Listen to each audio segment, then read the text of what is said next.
공인중개사 시험 과목에서 이 부동산 세법용 강의를 하는 입장에서나 학습을 하는 입장에서나 참 이거 애물단지입니다. 강의를 하는 입장에서는 어떤 문제가 있냐면요. 오프에서 강의할 때 다른 과목들은 즉 40문제 과목들은 8주를 강의할 때 보통 세법 같은 경우는 한 6주 정도가 딱 적합해요. 근데 6주 정도를 딱 배정을 받으면 강의하는 입장에서는 기분이 조금 안 좋죠. 또는 40문제가 오프에서 강의할 때 4시간이 할당되는 데 비해서 세법은 3시간 정도가 할당이 돼요. 그래서 기분이 별로 안 좋아요. 자, 그러다 보면 그래서 예전에 강양구 입장에서는 이제 오프에서 강의할 때는 부동산학 개론과 세법을 그냥 함께 강의해 버렸습니다. 그렇게 하면 훨씬 좋은 게 세법은 6주만 해요. 그럼 여기서 2주 남죠. 남는 2주를 개론에 투자해요. 그럼 개론도 여유 있고 세법도 딱 정해진 볼륨만 학습하니까 물론 좋은 면도 있었는데 이제 같이 이제 세법을 강의하시는 분들 입장에서는 이제 이런 것들이 조금 불편하죠. 그러다 보면 어떤 문제가 생기느냐. 세법에서 이만큼만 강의해도 될 걸 40문제가 출제되는 과목만큼 학습의 볼륨을 넓히는 거죠. 그럼 여러분들 입장에서 보면 불편해지죠. 강의하는 입장에서 이 과목이 가지는 문제점은 이런 거였고요. 근데 학습을 하는 입장에서 보면 전체 과목에서 보면 겨우 16문제밖에 출제가 안 되는 아주 가벼운 과목이라는 거죠. 그러다 보니까 1월달, 3월달 오프에 안 나타납니다. 학원도 안 가고 무슨 약속은 세법이 있는 날을 잡아요. 자일 피해를 자꾸 미룹니다. 그러다가 빠르면 5월, 늦으면 7월 달에 시작을 해요. 근데 막상 5월 달이든 7월 달이든 시작을 딱 하고 보면 이게 암기할 게 엄청 많아요. 그러다 보니 이걸 해야 되는 게 맞는지 안 하는 게 맞는지 또 고민스러워해요. 그러다가 이것 버리고 저것 버리다 나중에 양도세가 제일 많이 나오네. 그럼 양도세만 해요. 양도세만. 아주 비합리적인 방법을 선택하고 있습니다. 자, 그럼 우리가 여기서 합리적인 좀 방법을 하나를 조금 대화를 하고 시작을 합시다.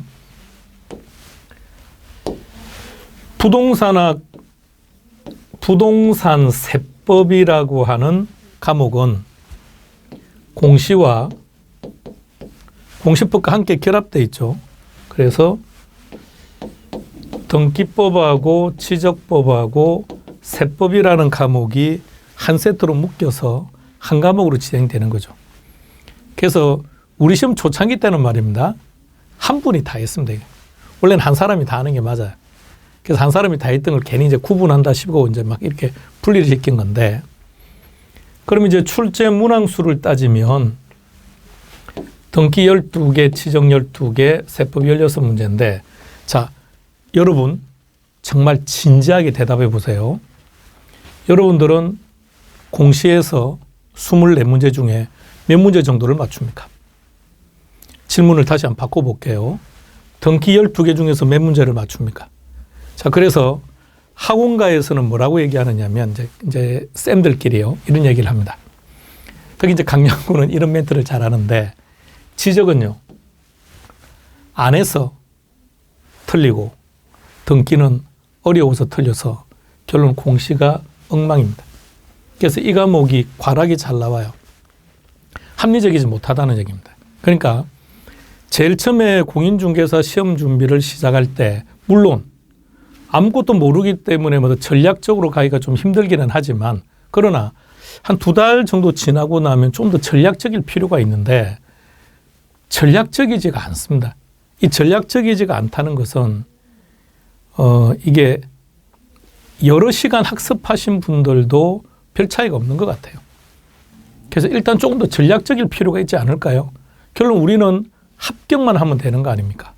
그래서 이 과목은 60점을 받아서 어느 특정한 과목한테 도와줄 필요도 없고 도움을 받을 필요도 없는 이 점수가 제일 좋은 점수예요. 그러니까 60점을 받아서 60점을 받아서 공법에 도와줄 필요도 없고요. 60점을 받아서 중개 실무에서 도움을 받을 필요도 없는 딱 60점만 받아주면 그러면 자기 목표는 달성한 과목이에요. 그렇다면요. 등기와 지적 중에서 이 둘을 놓고 비교하면 지적이 훨씬 볼륨이 적죠. 그리고 훨씬 학습하기가 편하죠. 이유, 지적은 단순 암기해도 되니까요. 지적은요. 최근 10년간 기출 지문들만 정확하게 숙지하고 가더라도 12개 다 맞추지 않습니까? 근데 왜 구태요? 등기를 하는지를 잘 모르겠습니다. 자, 그렇다면 지금 이 시점에서는 여러분들은 어떻게 해야 되느냐? 지금 이 시점에서 여러분들이 알고 있는 등기는 해야죠. 지금 현재 알고 있는데 그걸 구태 안 할 필요가 없는 거니까. 그러면 지금 현 시점에서 등기법에서 모르는 것들은 손댈 필요가 전혀 없다고요. 그럼 자, 마무리합니다. 공시에서는 지적은 전부 다 맞춰야 돼요. 다음, 등기는 지금 현 시점에서 알고 있는 것만 보는 겁니다. 나머지는 전부 다 버리는 거예요. 자, 이렇게 했을 때 가장 큰 장점이 뭔지 아십니까? 지적법에 대해서 여러분들이 회독차가 훨씬 많아질 겁니다. 자, 그렇게 해서 지적에서 12개를 다 맞춘다. 근데 실수로 한두 개를 틀릴 수도 있고 아니면 기존의 범위를 벗어나는 문제가 한두 문제가 나올 수도 있고 대신 여기서 그것을 보충할 것이기 때문에 12문제 충분히 가능합니다. 자, 세법요. 세법에서 나는 10문제를 목표로 한다. 그러면요, 학습 범위 엄청 작아요.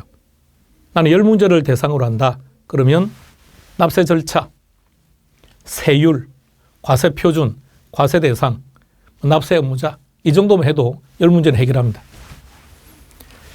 그런데 12문제까지도 가벼워요. 12문제를 넘어서는 순간부터 갑자기 볼륨이 확 커져 버립니다. 자, 그래서 나는 세법을 10개 내지 12문제 정도를 하겠다라고 한다면 범위는 상당히 좁아질 수 있다는 얘기입니다. 그래서 전략적으로 이렇게 학습을 해서 12개를 맞추면 가장 이상적이고요. 그럼 여기서 10문제를 맞추는 것은 세법에서 10문제를 맞추는 것은 정말 여러분 간단합니다. 그런데 나는 막상 해보니까 10문제가 안 되더라. 그거는요. 불필요하게 다 봐서 그렇죠. 많이 보고 그 많이 본 걸 다 머릿속에 입력하고 그걸 오랫동안 지속 유지하고 시험장에서 내가 기억하고 있는 걸 빨리 끄집어내서 답을 찾고 이런 연습이 좀 잘 되면 좋은데 사실 그게 잘 안 되면 많은 내용을 입력하는 순간 합격에서는 점점 뭔가 멀어지고 있다라고 판단하는 게 맞을 것 같습니다. 그러니까 좀 더 우리가 합리적인 방법을 선택하자는 얘기입니다. 그러면 이번 파이널 특강의 목표는 일단 교재를 보셨으니까 아시겠죠? 비교 특강입니다. 비교 특강으로 구성되어 있고 그렇게 학습하는 게 좋아요. 여러분들은 항상 이런 얘기합니다. 최근에 와서 많이 받는 질문 중에 한 가지가 뭔 줄 아십니까? 양도세만 해도 합격하겠냐? 아니, 양도세만 해서 어떻게 합격을 합니까? 물론 양도세가 6문제 많이 나올 때는 7문제가 출제가 되니까 세법 전체에서 제일 많이 나오죠. 자, 그런가 하면 그렇게 말합니다. 양도세 다 맞추고 나머지 찍어서 몇 개 건지면 한 10개는 되지 않겠습니까? 이렇게 얘기하는데 여러분, 양도소득세가 많이 출제되는 것은 맞습니다. 그런데 다른 취득세나 등록세나 종합부동산세와 비교했을 때 학습해야 되는 볼륨이 훨씬 더 많아요.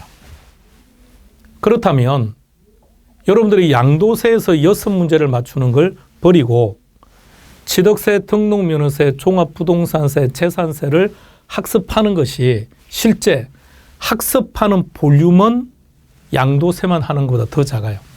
법 조문 자체가 그렇습니다. 법 조문 자체가요. 그러니까 양도세가 중요한 게 아니고요. 조금 더 생각을 합리적으로 합시다. 여러분, 이 세법이라는 법은 제정된 목적이 뭘까요? 세법이라는 법을 만들 때 목적은요. 여러분 먼저 공법, 공법은요, 규제를 하기 위해서 만든 법이 아닙니다. 효율적으로 이용하기 위해서 만든 법이에요. 그럼 세법을 만든 목적은 뭐냐? 세금을 많이 징수한다, 빨리 징수한다, 이거예요. 그럼 세금을 많이 징수하려고 하다 보니까 A 방안도 있고 B 방안이 있으면 세금을 많이 징수하는 A라는 방법을 선택하게끔 법이 그렇게 되어 있습니다. 또는 과세주체 입장에서 세금을 많이 부과하려면 세금을 안 내고 빠져나가는 사람들을 잡아내야 될 거 아닙니까? 그러니까 상대적으로 세금을 안 내려고 하는 사람들, 부정한 행위를 할 때는 과하게 징수하는 거예요. 과하게. 자, 따라서 세법이라는 법은 많이 징수하고 빨리 징수하는 게 목적이라면 제일 중요한 파트가 뭘까요? 세금을 어떻게 부과하고 징수할 거냐. 즉 납세 절차가 제일 중요하다는 얘기입니다. 동의하시겠습니까? 그러면 우리 시험이 16문제가 나오죠. 우리 시험이 16문제가 출제가 되는데 납세 절차는요, 2문제 내지 3문제가 나옵니다. 그런데 여러분들 이제 세법 문제를 풀다 보니까 종합적인 문제가 많죠. 다음은 취득세, 납세 의무자에 대한 설명이다. 틀린 거 찾아라. 이렇게 나오지만 다음 중 취득세에 대한 설명 중 틀린 거 찾아라. 다음 중 종합부동산세에 대한 설명 중 틀린 거 찾아라. 이처럼 종합적인 문제가 출제가 되면 그 지문 지문 그 하나에 요 내용이 들어가요. 그런 것까지 출제된 문항수로 따진다면 실은 더 많이 나오죠. 4문제, 5문제까지도 가능합니다. 그럼 기본적으로 납세 절차는 16문제 중에서 단독 문제로 2문제, 지문 하나로 나오는 형태로서 1개 내지 2개 정도 이렇게 보시면 돼요. 그래서 전체 세법에서 가장 출제 문항수가 많은 파트가 납세 절차 및 부가징수입니다. 그러면 당연히 여기를 가장 먼저 해야 되겠죠. 자, 시작합시다. 첫 번째, 취득세부터 시작합니다. 먼저 부가징수라는 개념을 한번 생각해 보세요. 우리 시험 범위 내에 있는 세목들 중에 자, 첫 번째, 취득세, 등록면허세, 재산세, 종합부동산세, 양도세 이렇게 5개 세목이 있는데 종합부동산세하고 양도세는 국세죠. 나머지는 지방세죠. 그런데 이 종부세라고 하는 국세는 독특한 거예요. 종합부동산세라고 하는 것은 재산세 과세 대상이 되어야만 종부세 과세 대상이 되는 겁니다. 가령 강양구가 재산세는 비과세를 받았습니다. 근데 종부세는 과세 대상이다? 이 말이 안 되는 소리예요. 재산세 과세 대상이 되어야만 종부세 과세 대상이 될 수가 있어요. 그럼 재산세가 비과세면 종부세도 비과세입니다. 따라서 재산세와 종부세는 재산세는 지방세고 종부세는 국세라고 하더라도 이는 마치 한 세트처럼 학습하셔야 돼요. 따라서 어떤 분은 이렇게 말합니다. 재산세는 하는데 종부세는 안 하겠답니다. 말이 안 되는 소리예요. 왜? 재산세를 하면 종부세는 대부분 다 정리가 끝났으니까. 자, 그렇다면 부가징수를 학습할 때 둘둘 세트를 묶어봐요. 취득세와 등록면허세에만 출제되는 지문들이 있고요. 재산세와 종부세에만 출제되는 지문이 있다는 얘기입니다. 물어보는 내용 자체가 완전히 달라요. 자, 취득세 내용 봅시다. 여러분이 지금 가지고 계신 교재를 지금 그대로 캡처해서 지금 이렇게 만들어 놓은 거예요. 여러분 교재 2페이지입니다. 자, 먼저 납세지 문제가 나옵니다. 납세지는 부동산 소재지라고 되어 있는데 여기서 전체를 다 정리합시다. 납세지는 지문 하나로 나와요. 근데 지문 하나로 나오는 빈도가 높아요. 그럼 어떻게 정리하느냐? 자, 지방세와 국세로 딱 나누세요. 우리 시험 범위에서 학습하는 세목 중에 지방세 3개죠. 취득세, 등록면허세, 재산세. 국세는 종합부동산세하고 양도소득세죠. 따라서 지방세는 소재지, 국세는 주소지. 딱 구분하세요. 지방세는 소재지. 국세는 주소지. 자, 그렇게 분류하면서 모든 세목에서 납세지는 다 정리한 겁니다. 자, 그런데 취득세에서는 이런 표현들이 나옵니다.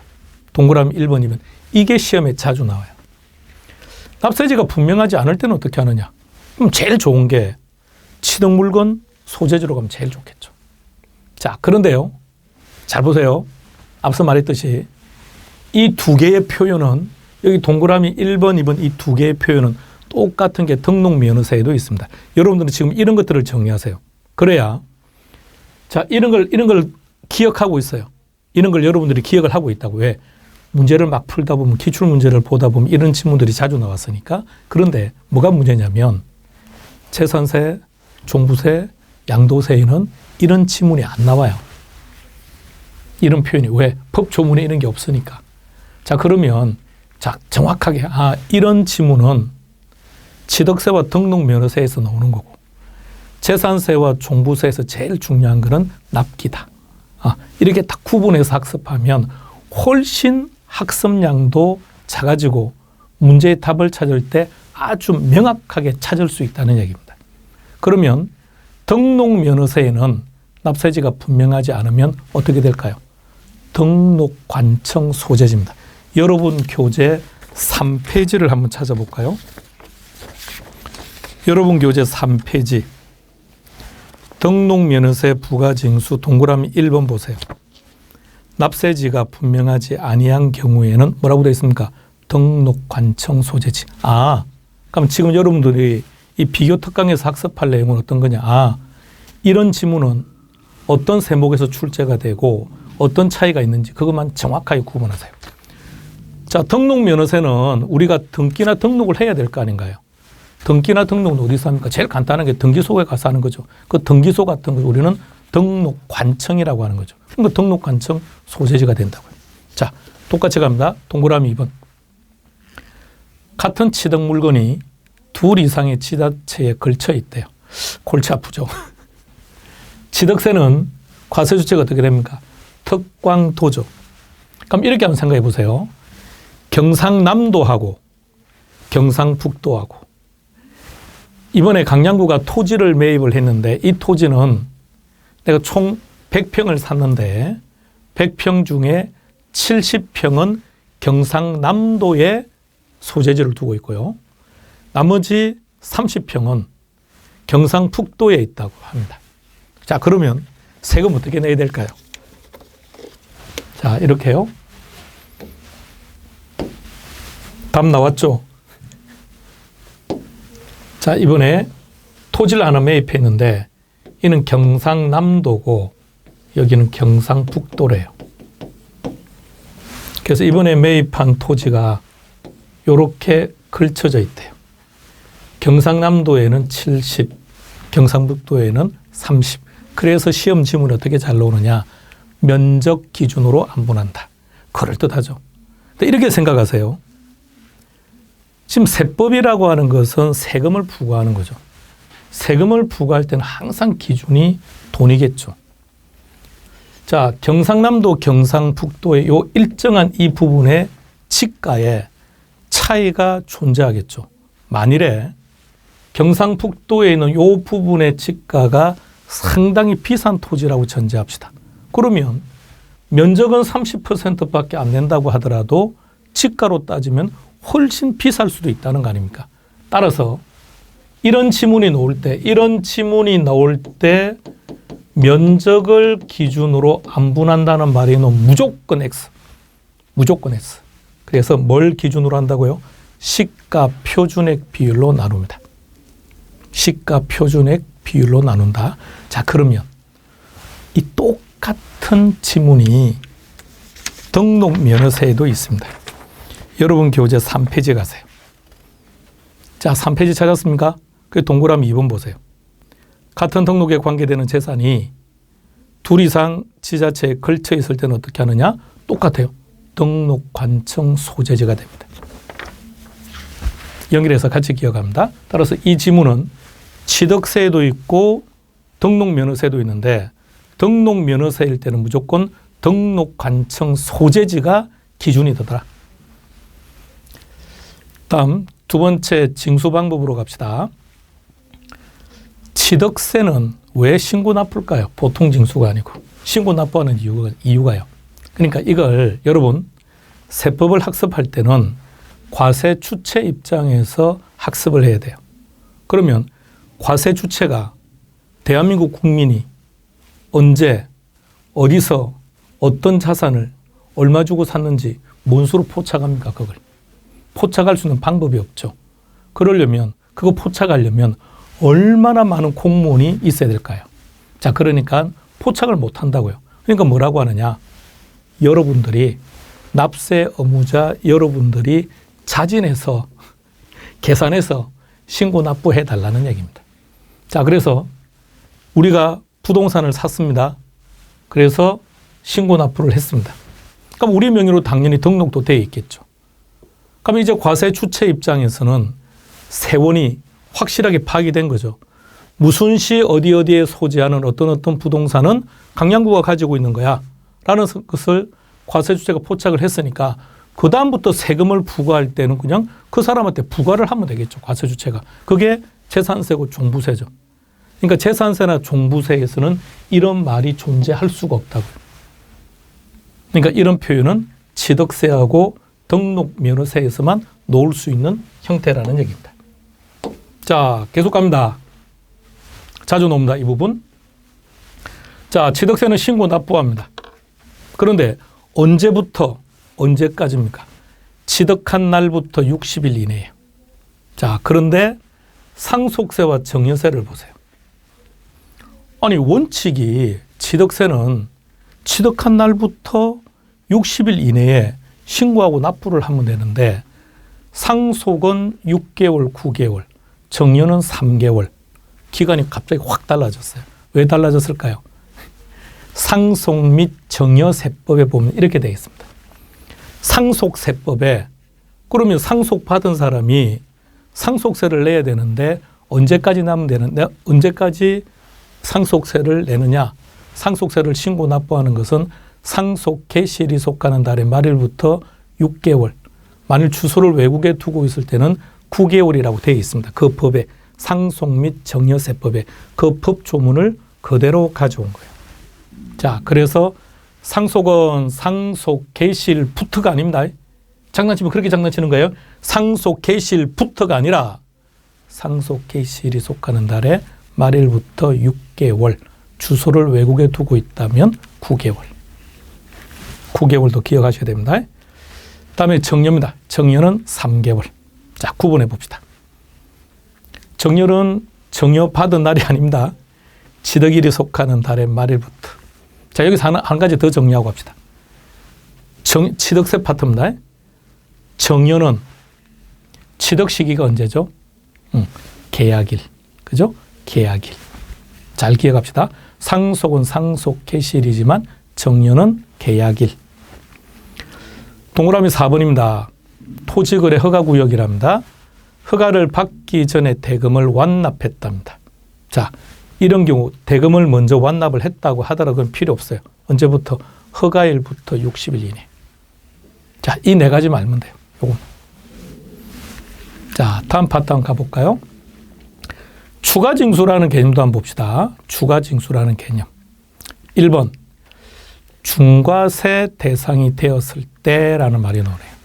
그러면 기존에 취득을 한 거예요. 신고 납부를 한 거죠. 그럼 이 시점에서는 중과세 대상이 아니었다는 얘기예요. 그럼 중과세 대상이 아니었으니까 그 일반 과세에 따라서 세금 계산해서 신고 납부했다는 얘기죠. 그리고 시간이 흘러갔다는 얘기입니다. 그 시간이 흘렀는데 중과세 대상이 되었다는 얘기죠. 자, 그러면 어떻게 하느냐? 중과세 대상이 된 날부터 60일. 날짜는 동일하죠. 똑같이 가져옵니다. 중과세 대상이 된 날부터 60일 이내에 신고 납부를 해야 됩니다. 자, 그런데 기본 전제가 뭐죠? 그러니까 중과세 대상이 되기 전에 일반 과세로서 자진해서 세금을 계산해서 신고하고 납부를 한 게 있죠. 그럼 이 금액은 공제를 해야죠. 단 가산세는 제외된다. 자, 이런 것들이 시험 문제예요. 가산세 중요합니다. 이 나쁘다는 표현은 적합하지 않는데 그냥 그 표현을 한번 써볼게요, 여러분. 여러분 생각은 어때요? 세금을 신고 납부해야 되는 납세 의무자가 과소신고하는 게 나쁜 겁니까? 무신고하는 게 나쁜 겁니까? 신고는 한 거 아닙니까? 대신에 금액을 적게 신고한 거고, 무신고는 아예 신고를 안 한 거니까, 세금을 포탈하겠다는 뜻이니까. 그러면 과소신고보다는 무신고가 더 나쁜 거죠. 그래서 과소신고는 10, 무신고는 2배, 20. 자, 그런데 사기나 부정한 행위를 했다면 40입니다. 자, 이 부분은요, 이 부분은